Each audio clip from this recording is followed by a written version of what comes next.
and welcome to another Scots Whay podcast.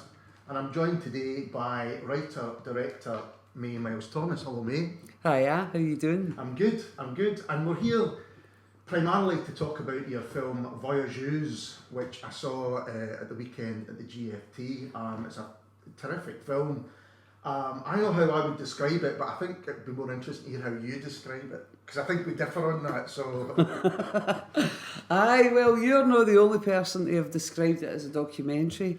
In fact, it was described by Alan Hunter, the co-director of the Glasgow Film Festival, as the same. He thought it was a documentary.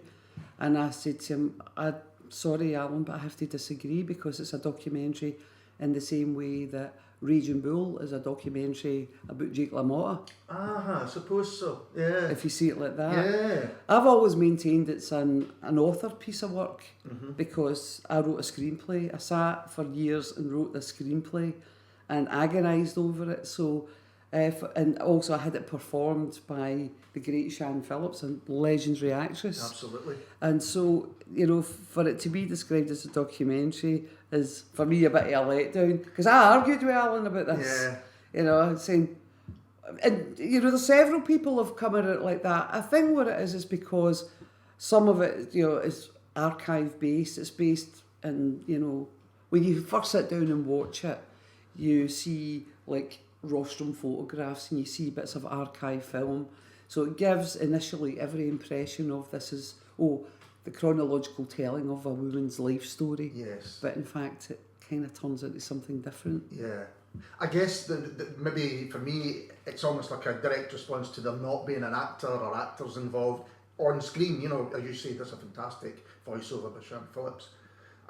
So that makes you, and what we see, although I now know it's not your mother-in-law's house, but it's made to feel like it's been shot in her house, and we see bits of old camera footage of her life. Am I right to say that? Aye, well, the very first shot, once the film kicks in after the pre-title sequence, is her as a baby. And I thought it was fascinating when, obviously, I'd known about this archive's existence. In fact, before Erica died, we had found in her mother's house a whole pile of 16mm films, and we had no idea what was on them. So I took them to the British Film Institute archive and said, could you just tell me what's on these films? And they came back and said, these are really interesting. It's 16mm film that was shot in various European countries in the interwar period in the 1930s. Right. And they identified the films as being dating from 1929 right up until the mid-1950s. So that was the film that they restored. It took them 2 years to do that. Wow. So because I have the exclusive use of them, I let the BFI keep the original films, and in return they did me a digibeta copy, which I've since then put onto another format. So I had that available to me. And plus there were other films dating from the 60s into the early 70s that belonged to Erica, my mother-in-law, well, my late mother-in-law, that I had transferred as well. And that was just ordinary family films. Is it quite unusual to find just like family footage that we would have on phones or, you know, or video from that time? Well, that's a fascinating thing, because these days, even before somebody's born, they have ultrasound scans of a baby. Yeah, sure. And what you've got now is everybody's life is recorded in minute detail all the time. And so to have an archive of a huge archive of stuff, because I'm talking about tens of thousands of photographs as well. Yeah. On top of that, and that's a whole other story. But what was interesting to me is to have that back then must have been something of a huge privilege. Because I know from my own family's point of view, I could never have done this about my own family. Because my husband's family were, you know, very privileged. They were part of the Hungarian bourgeoisie, you know, of the late 19th century, early 20th century. And when I think about my own family in Glasgow, very ordinary working class family, there are virtually no photographs. In fact, there isn't even a single photograph of me as a baby. So to have access to that, but of a different period, it does make you wonder, what are people doing with all of the stuff that they are documenting now about their own lives and their family, friends. Where is all that going to go? Yeah. Well, we should start, I think, about how the film began. You say, sadly, your mother-in-law passed away, and you almost became the executor of the estate. Is that the way of putting it? Well, I sort of. What happened was, Erica, when Erica died in 2004, she left, like, she had two sons, my husband and his younger brother, Dan.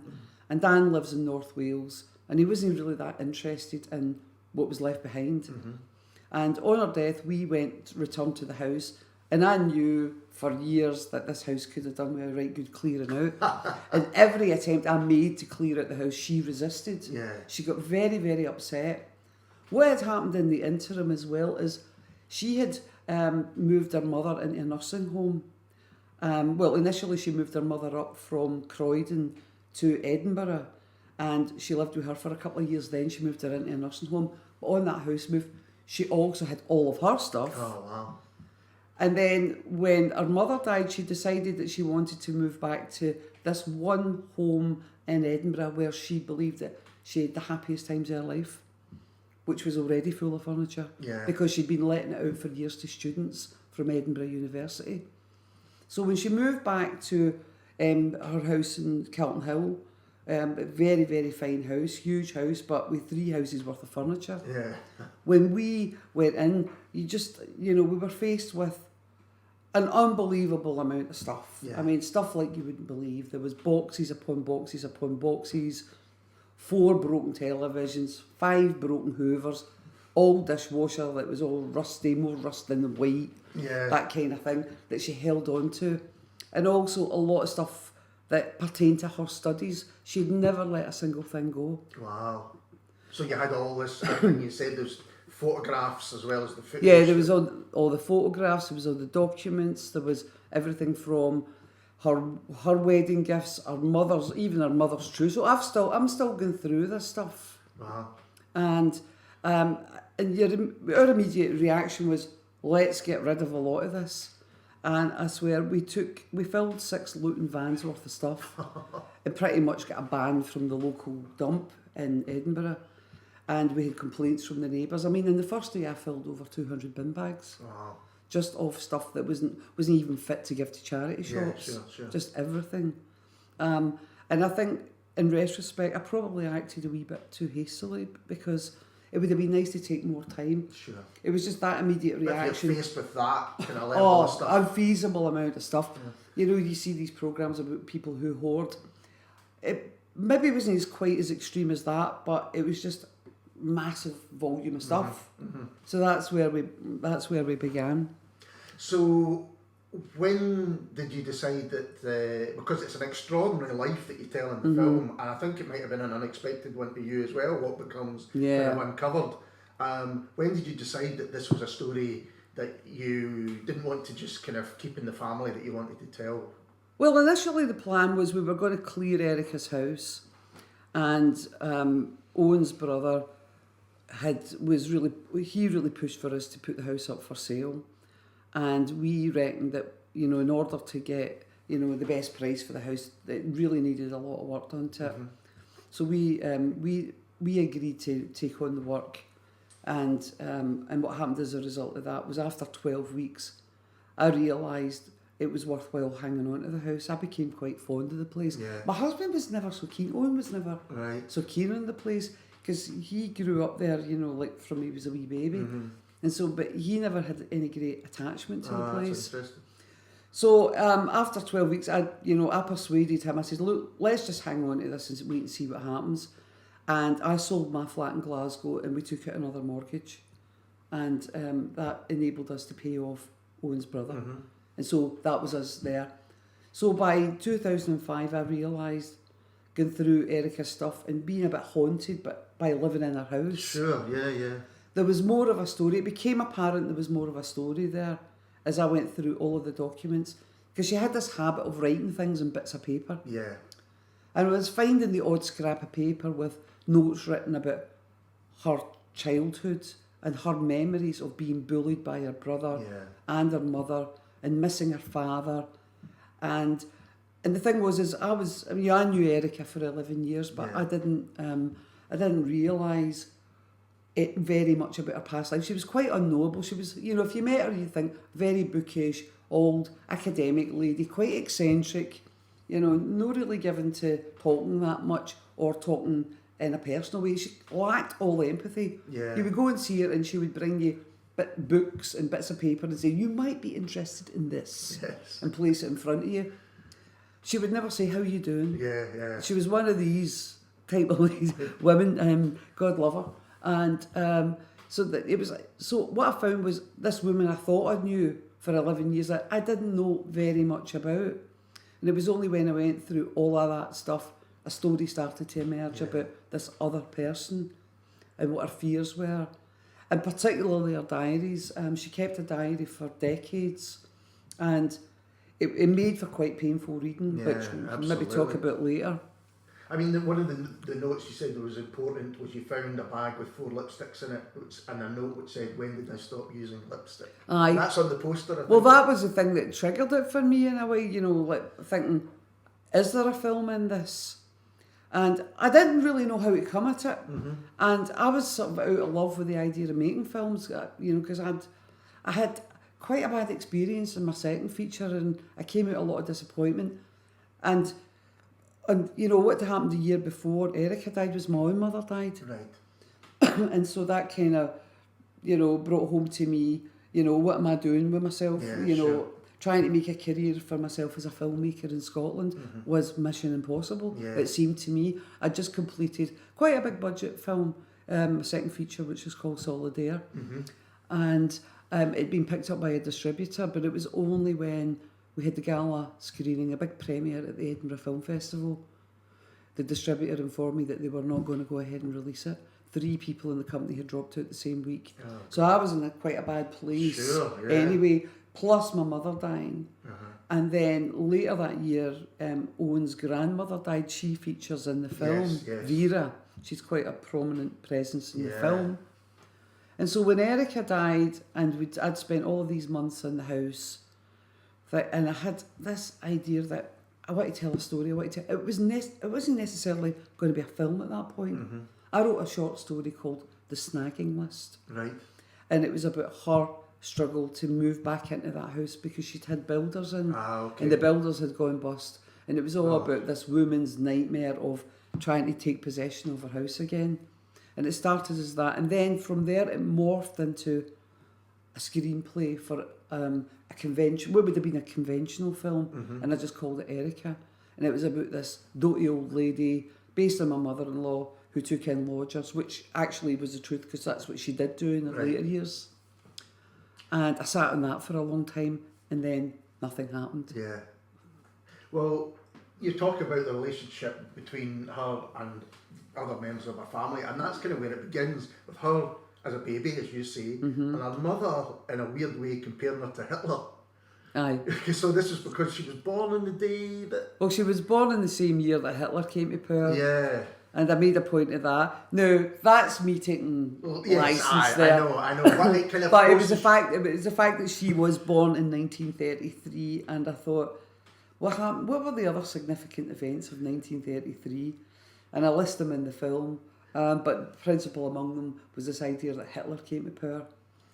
And that was really triggered by the way I saw Erica behave with her mother when she Yes. was trying to care for her. Yeah. And quite often, old Vera, the old granny, who was suffering from dementia, is related in the film, would turn round to Hitler and go, "Jawohl!"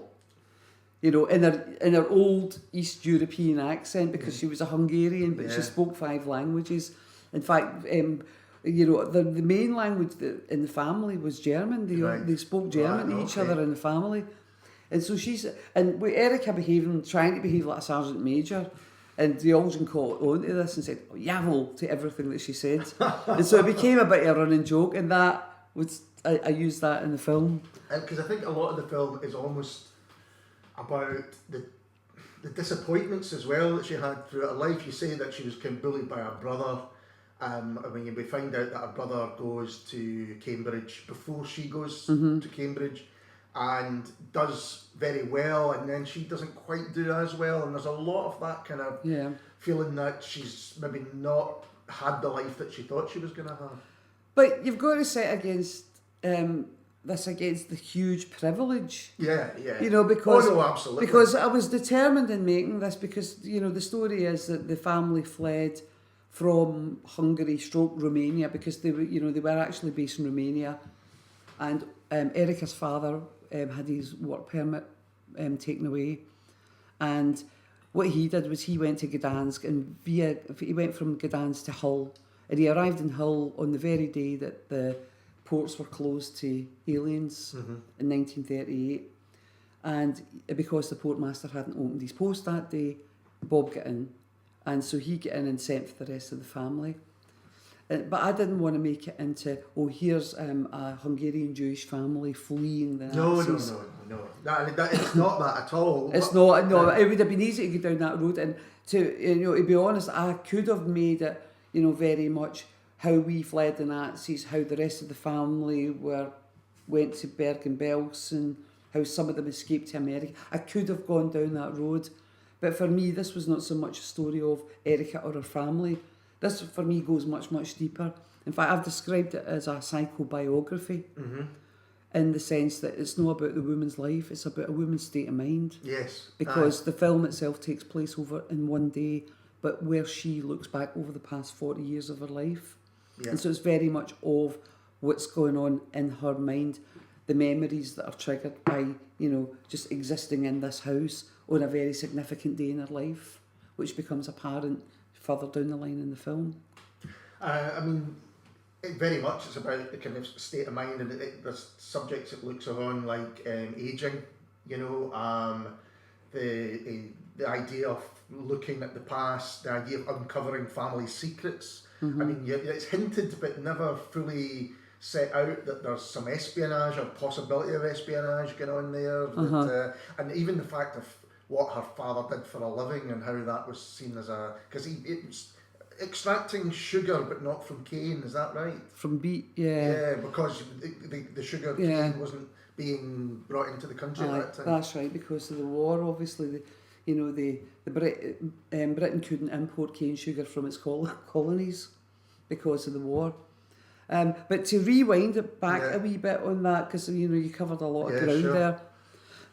Erica's family came, as I say, they came from Hungary. But it was while I was clearing the house, it occurred to me, I thought, this is not the story of somebody who just packed a few suitcases and fled. This family I don't know how they managed it, but they managed to get all of their possessions and all of their money out in time. At a time where it must have been quite tough for a lot of families to do that, because they came, among the possessions that I found in the house when I cleared it was Erica's own cot when she was a baby. Oh, wow. There was an Afghani carpet, huge carpet, that had come obviously from Hungary, Romania. And so all the family possessions came with them. All of those films that had been shot during the 30s, somehow they managed to get these through. And it wasn't like they came and they were like holed up in one room somewhere. They bought a new build villa in a suburb of Derby. They had a car, they had a phone, they had, all the material things that my family struggled to have in the 1970s, for goodness sake, and this was in 1938. So I was quite intrigued by that, and I'm thinking, well, how come Bob gets such an easy passage? And one of the reasons Bob got a passage to England was he'd set up a job for himself. He'd already been in England in the early 1930s, because Bury St Edmunds is a centre in the UK for beet sugar production. And to this day, there's a set of equations called the Eisner equations, which is the formula for converting both cane and beet into sugar. So, he's got his own place in history of sugar manufacturing. But it did, it has bothered me about, well, how was it so easy? And then going through the documents, I also find a letter that was addressed to the War Office, written by Vera, Erica's mother, basically offering her services because she was a keen photographer and she had all these photographs and film of, various locations throughout Europe that she thought might have been of strategic interest. So I don't know whether or not there was an exchange there. And there's another guy who features in the story that I refer to, and he's a very interesting character called Tom Polgar. Mm-hmm. And Tom Polgar was a cousin of Erica's mother. And he actually became one of the founder members of the CIA. Mm-hmm. So he is it. It's amazing. He's in the story as Yeah. well. And so there's this whole mix. It also occurred to me, and it occurred to Erica, that the kind of work her brother was involved in, there was a question mark over it, because on the completion of his PhD, he went to work for the Institute of Mines in Sheffield. And at that time, their principal work was involved in building underground bunkers Mm-hmm. because of the Cold War. But then he went off to the United States and worked for Bell Labs on who knows what. We don't know what kind of... I know that there were several patents taken out for work that he was involved in. But when I went to shoot in the actual place where he worked, in a place called Hazlitt, it's a massive, massive building built by Eero Saarinen in 1959. It's amazing, 2 million square foot structure. The guys who were guiding me through the building said, nobody really knows what went on here. And I thought, and that was a recurring theme throughout when I was shooting, because when I went to Orfordness, of course, following Erica, because Erica ended up working at Orfordness for a time. But even on the trip over, I met the site's photographer in residence. And again, he said to me, nobody really knows what happened here. That's incredible. So you've got all of this intrigue surrounding... Because I mean, go back to the Erica. idea of everyone looking at every aspect of their lives on phones or online or whatever. The idea that there's buildings and places and no one knows what happened there is astonishing now. I know it's hard to believe now, but I'm sure it still goes on. I'm sure that there's several bases around the country. Because even when I was shooting at Orfordness, there was a presence on that little spit of land. And I noticed that Babcocks have got an involvement there. Now, who knows what they're up to on that bit of land. But I noticed that when you look on Google Earth, you cannot see what's there. Wow. And there's nothing on the maps. Yeah. That's a very interesting site, but we're kind of getting We're getting a wee bit. That's what the film does. But, I think at least you do these paths. Absolutely, because you want to go and say, well, how did he start in the CIA, or like, how did the... But I mean... But it's all there. But I mean, the way I spoke... Well, when I spoke to the audience the other night during the Q&A, and the way I described it was, I found all of these significant dots, the pieces of evidence. What I had to do was I had to find the dashes between them, which meant I went into research for a good couple of years before I started even writing this new screenplay. Sure. Because eventually what happened was, after attempting to do this as a conventional film, several things happened. Like, I moved back to Glasgow. I was involved in a project called The Devil's Plantation. Right. We'll talk about that a wee bit later. Sure.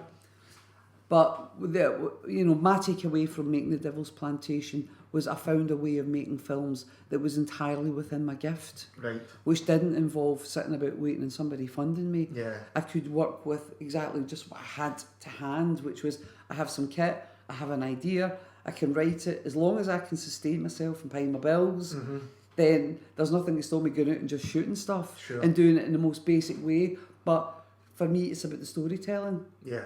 As long as I can get the story told. And in a way, rather than making films where conventionally it's two guys in a room talking to each other, you have to come at it in a much more interesting way. Yeah. Well, let's talk a bit about how the film is structured, because you've got the voiceover, but apart from that, everything else has been shot by you, the sound, and it's all you, is it? Yeah. Well, I describe it as a handmade film. For want of a better term. What happened was, I wrote a very, very long script. In fact, what you see on screen is less than half of what I wrote. I had to really kill my darlings, which was awful. But it had to be done to make, a film of a length that people were prepared to watch. And on top of that, I did all of the roles, when you watch a film and you see the end credits and you see these hundreds of names and you just think, everybody there had a job, everybody there got a paycheck. Well, on my film, what I did, the only assistance I really had was from my good mate George Geddes. Yes. And George came in with me when I was shooting at my neighbour's house, because what I did was I had my neighbour's house stand in for Erica's house. Right. And I dressed it, because I used to be a production designer at the BBC in London. So I resurrected all my old chops, and using Erica's stuff, and having had permission from my neighbour, I photographed all my neighbour's house, carefully took down everything and packed it away, and replaced it all with Erica's belongings to create that same environment. Yeah. And it was a godsend that I got that house, Yeah. because that house became the spine of my film, because it's a place that I keep returning to. And it was a gift, because the house has not been touched in 40, 50 years.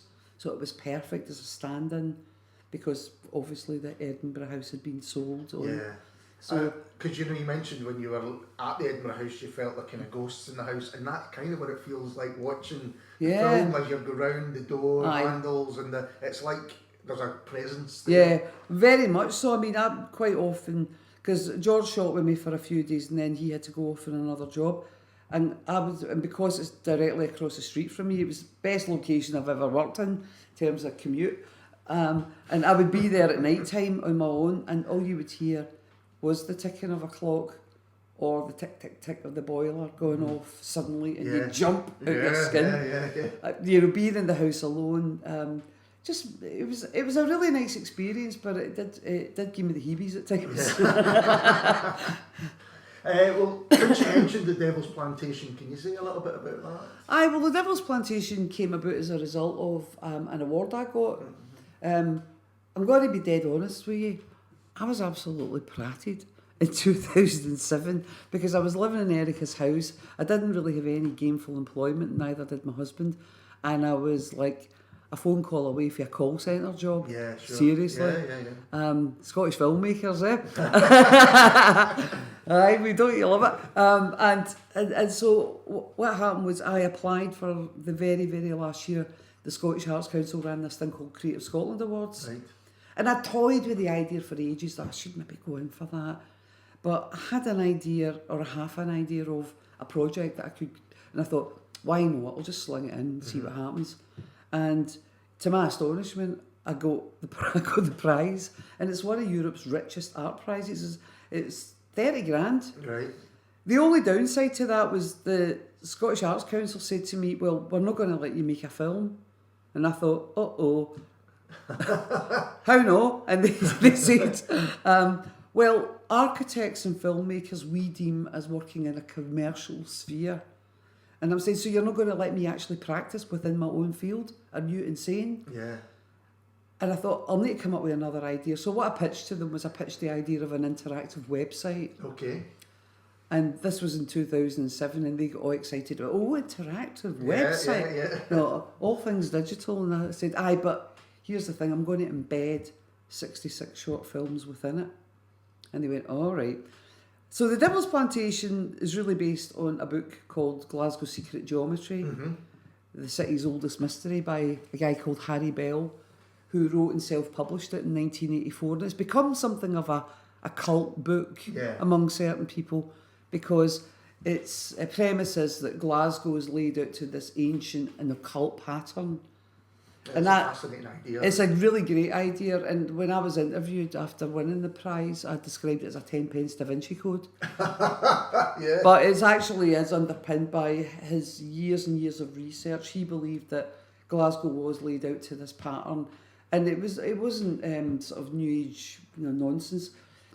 He had a sort of logical explanation for it, and he came up with this thing called PCLs, which was prehistoric communication lines, based on the fact that when these ancient tribes had settled in the Clyde Valley 6,000 years ago or so during Neolithic times, you could see your neighbour maybe 12 miles away, and you'd be setting off beacon fires in the night, and so you would be aware of each other, and gradually you would drive tracks towards each other. Right.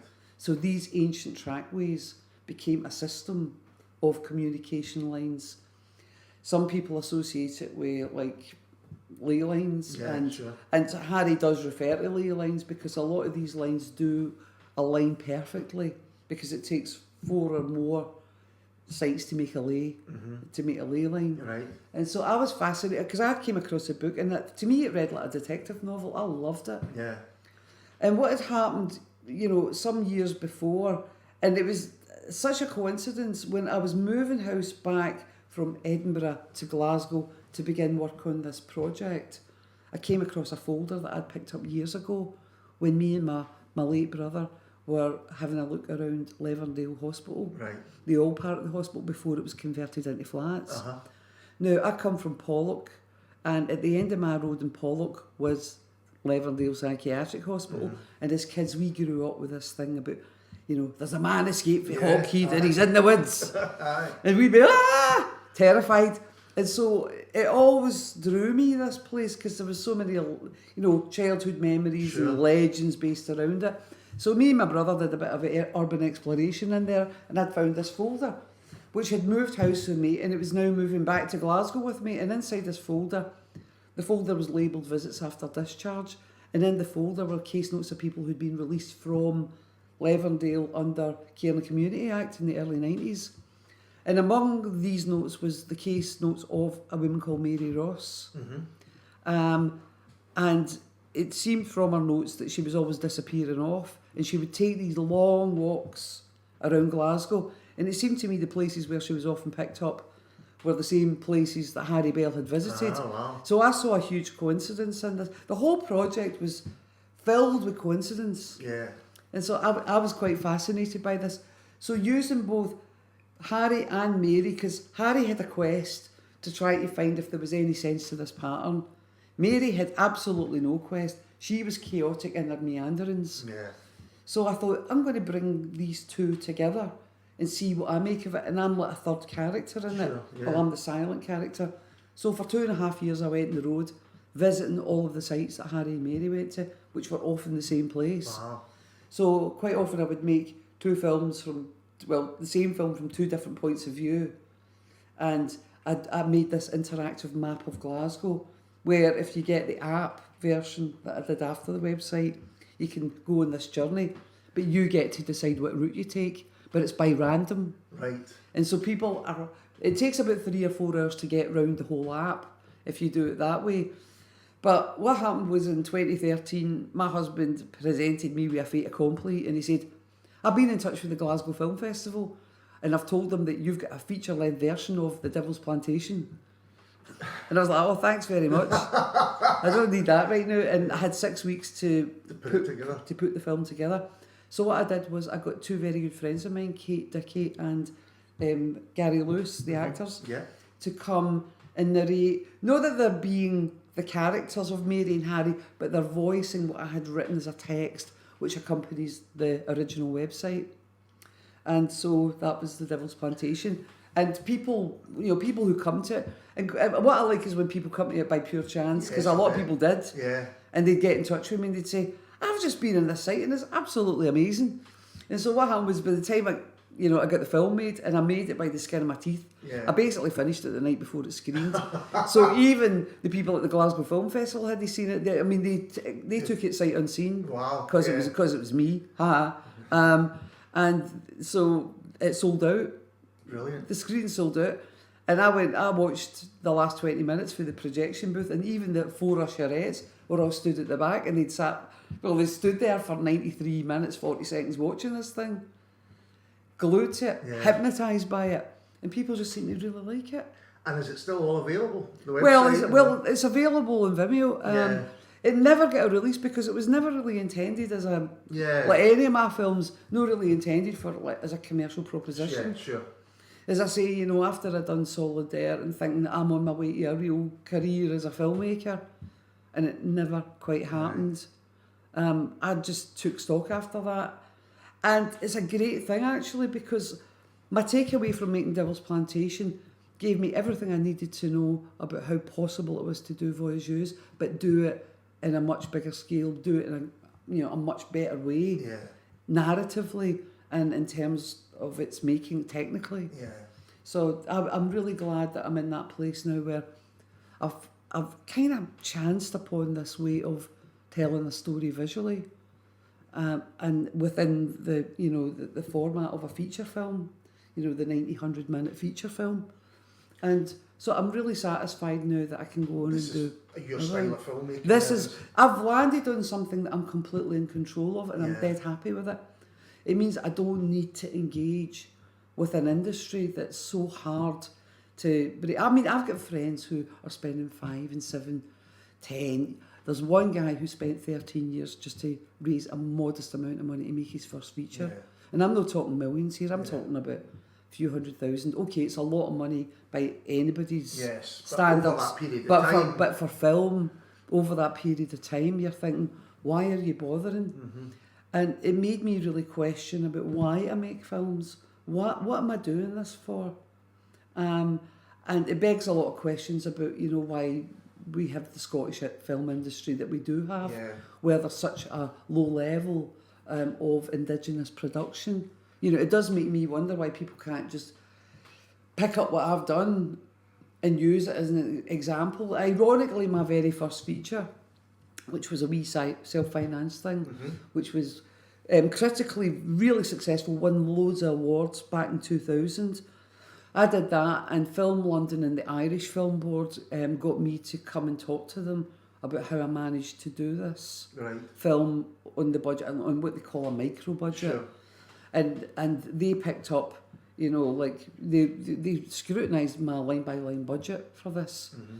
and said, so that's how you do it. That's a way of doing it. And so they both adopted it.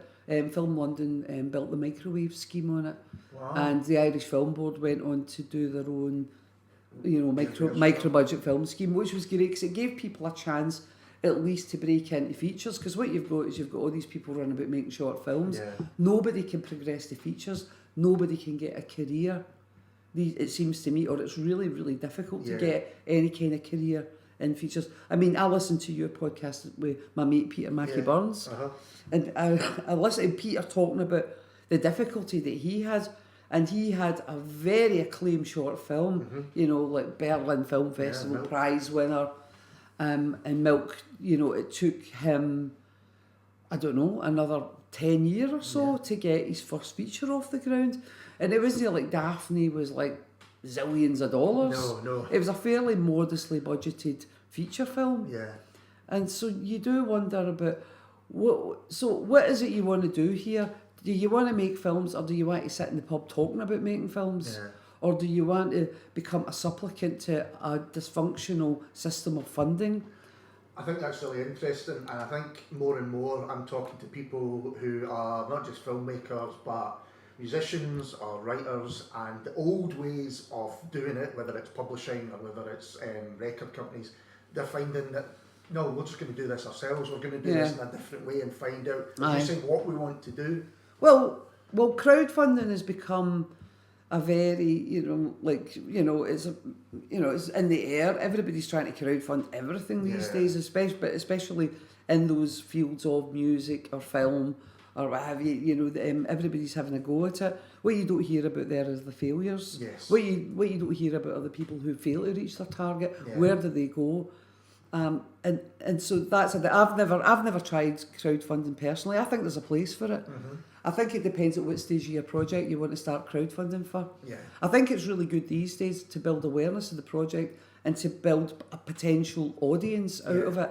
I think it's got other uses rather than just the making of the work itself. Yeah, because I think you've got to find out if what you're making, if people actually want it. Mm-hmm. Otherwise there's no point in doing it. Even if you get funded and put it out there, nobody sees it. Well, that's an interesting thing, because last week or so ago I was approached by Jamie Dunn at Skinny to talk about, because I had these screenings coming up at the Glasgow Film Theatre, and what was my take on the whole system of distribution now. Do these event screenings where you have Q&As, does that really work for people? Uh-huh. What is it like being a filmmaker here in 2018? And I would say, there's no difference for being a filmmaker in 2018 than there was when I did my first feature back in 2000. That's interesting. I was going to ask you that. So really, Because, the only thing that's happened for me that affects me really is two things. One is technically everything's improved. Yes. You know, from when I did it, because I did the UK's first end-to-end digital feature, and that was in terms of acquisition as well as exhibition, because I was the first person ever to have a film digitally screened in the UK as well. And so there we are, that's my place in history.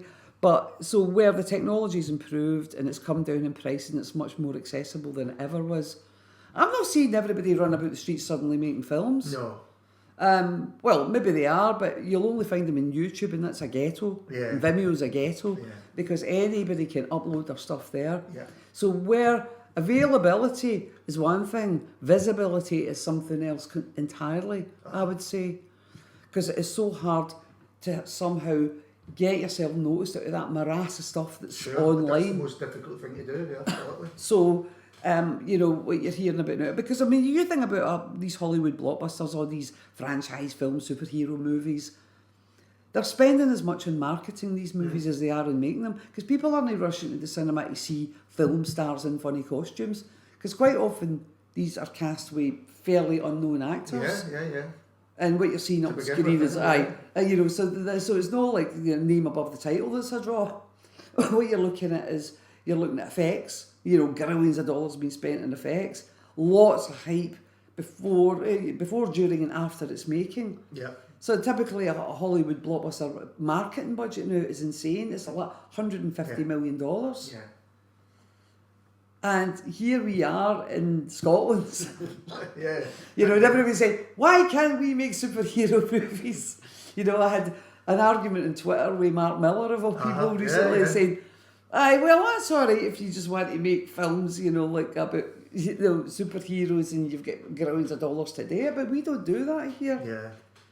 It'd be nice to think there's a plurality about what the kind of films that we can make in this country. But get real, there's the successor to the film arm of Creative Scotland was launched only last week. Yes. Screen Scotland. And, good luck to them, because, I know that they're trying, but really I think the emphasis is on trying to attract incoming productions. That's the problem. Rather than funding the talent here and trying to retain the talent here, and I don't even want to get started, because I don't engage with the public funders anymore, because I don't particularly like going to meetings. Sure. And the way I work now is I don't need to go to a single meeting. I just decide I'm making this. How am I going to do it? And I put my energy into coming up with the creative solutions that are not going to cost money. Yeah. So Well, it goes back to even what you were saying when you won the award for the Devil's Plantation, and they told you, well, this is what we don't want you to do. Now you don't have to worry about that. So no, well, never mind what you want me to do. I can do what I want to do, and Yeah, as long as I'm prepared to forfeit things like a starry cast. Yeah. Or the trappings, like having a big train set to play with, technically, or having a massive crew. Yeah. I don't need that. I actually think it's really liberating, doing it the way that I do it, which is I will go out on the road. I mean, for instance, in Voyageuse, I'm trying to work out how many days I actually spent out shooting. It was quite a few, but it was spread over 2.5 years. Now, with the best will in the world, and even with a budget, I can't keep a crew in standby for 2.5 years. Yeah, sure, of course. I can't retain the continuity of the people that I would want to work with. So, as desirable as it might be. And it goes back to something you said at the beginning, which is for you, the important thing is the story. Yeah. So you find a way to tell the story every you want to tell. Every time. And even when I did Voyageuse, I mean, I did that film all back to front. I mean, I started shooting before I'd written it, and I started editing before I finished shooting. And it's, it sounds like a bonkers way to work, but actually working organically like that, you sometimes arrive at a better solution than you might have had you mapped the whole thing out and nailed it all down and pre-visualised it to the nth degree. I quite like having that sort of fluidity in the process. That's the way that I'm working now. Yep. Going back to your very first film, and you said you were the first person to do it digital end to end. So why did you decide that was the way you were going to do it? Because nobody would fund me to make a movie. It was the only way. I was a serial rejectee of Scottish Screen and all the other various film schemes going at the time. I remember it well. In fact, I got so hacked off that I went to Berlin and lived there for 2.5 years. I got a fellowship in film at a thing called the NIPCO programme. I just got really tired of every scheme being oversubscribed, and I had a very, very bankable CV at that time because for years I'd worked at BBC in London. I had moved from design into production, and then I came out the BBC, I went freelance, I worked for a number of years making very high-end music videos for the major record labels, and then I moved into commercials. So don't be fooled by this accent. I've managed a crew of 100 plus in New York, or in Prague or Barcelona or wherever. I'm not just like some Ned housewife for Polka. but even in spite of having that, it was always the thing that I said when I moved back from London. I moved back from working in the BBC in London, and I was loaned out for a while to BBC Scotland. The year, God, it's come back ancient history. Glasgow became a European City of Culture in 1990, and suddenly BBC Scotland was awash with music and arts money. Yeah. And because I'd been making music and arts documentaries at the BBC in London, I was a shoe-in to come back here. And I remember the first day walking in the door, and I went, "Hiya, I'm your new director up for London," and they just looked at me That's like, interesting. "Oh no, Ned Bird, alert." Do you think that spoke to getting funded when you... Oh, listen, I think that, well, as I say, I always used to think working in London, because I would always get picked on for being the only Scottish person, Right. token Scottish person, Glaswegian, what have you. But when I moved up here, I realised that class trumped that race, if you like. Yeah. Class trumped race in my book, because, coming from a very normal background, ordinary working class background in Glasgow, to have parlayed into a career in London, and then coming back here, it was very interesting the way that people treated me. Yeah. I was always seen. It was funny because I came back and I was an outsider. Yeah, sure. It was a very, very strange thing that happened. So I was quite glad to hand in my resignation at that point. Never looked back. Well, absolutely. So, you started up Elemental Films, that's your company. I started that in 1995, but that was really just to create a legal entity that allowed me to apply for money. So that was simple. There has to be a body. Yeah. You have to have some kind of status, and it's a precondition of funding to have that status. And what had happened was we'd applied. Well, me and my partner had applied for money for a short film scheme through, at the time it was Scottish Green, British Green and STV did this thing called Prime Cuts, and we applied for it and we were successful in the application. I'd written the script and I'd nominated my husband to be the director, because he used to he was making short films at the time, and when I met him he was doing shorts, and that's how we kind of got together in the first place. And it was just, so I had this company. And I thought, well, why not? And I did try for a very, very long time to just do it in a very conventional way. You go to a broadcaster, pitch ideas, you go and try and get, public funding or, any kind of funding to make your films, because it's always going to be a patchwork of bits and pieces of money here and there to get anything made. And I was just continually getting knocked back. So I ended up in Berlin, went there, and while I was there, I'd optioned a script.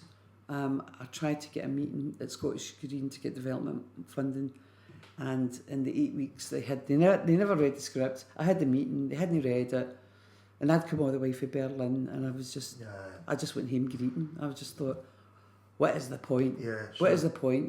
I'm never going to get any support here.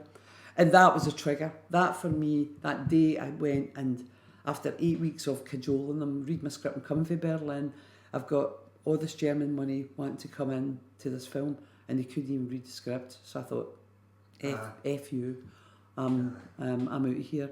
And I went back to Berlin. I wrote the script for my first feature in 4 weeks, and I came back and I thought, I'm not applying for any money. I'm just going to shoot it using what I've got. And that was a 3-chip camcorder and an NLE edit suite with a decent bit of edit software.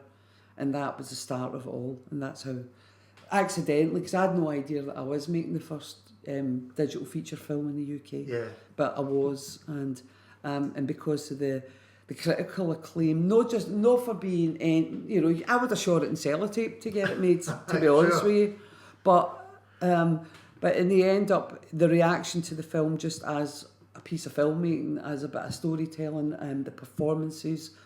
The acclaim was amazing. I mean, I did the festival circuit for about 2 years. I won tons of awards with this. Never pursued distribution because I made it as a calling card. I never made it to like try and fill my boots. I just thought, no, it's good enough that I got it made.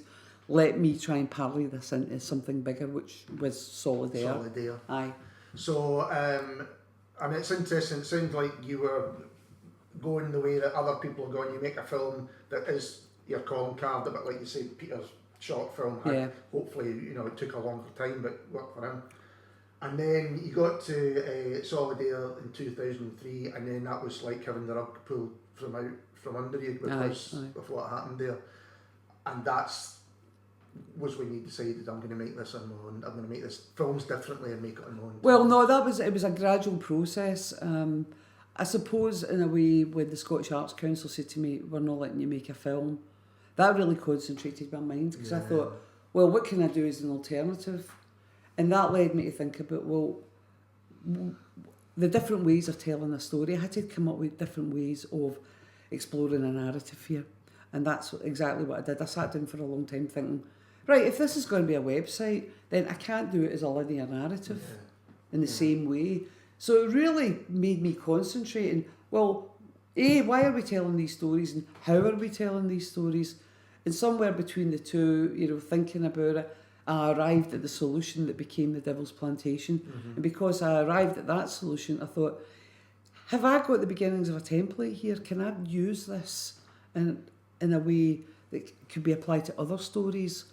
And I'm going to continue down this road. I've got a couple of projects that I'm working on at the moment, one of which is very local, and it's going to be, you know, it's going to be very different because it's a completely different story. Because because at the beginning of every project, at the end of every project rather, you're back at square one when you start another one. The other project, which is much, much more ambitious, which I'm going to try and get back into live action with, is the Tom and Polka story. Right. The CIA story. No, and I'm going to do it in America. Fantastic. And I'm going to have a cast, and I'm going to try and get back, but I'm going to still apply the storytelling methods that I've evolved in the course of these, and hopefully my next film. That's great to hear, I must say. Well, May, I think that's a great place to leave it, so thanks very much for talking to us. Oh, it's been a total pleasure. I don't get out much. Well, you've not far to go there. No, I'm just around the corner. Thank you. And we'll be back soon with someone completely different. Cheers.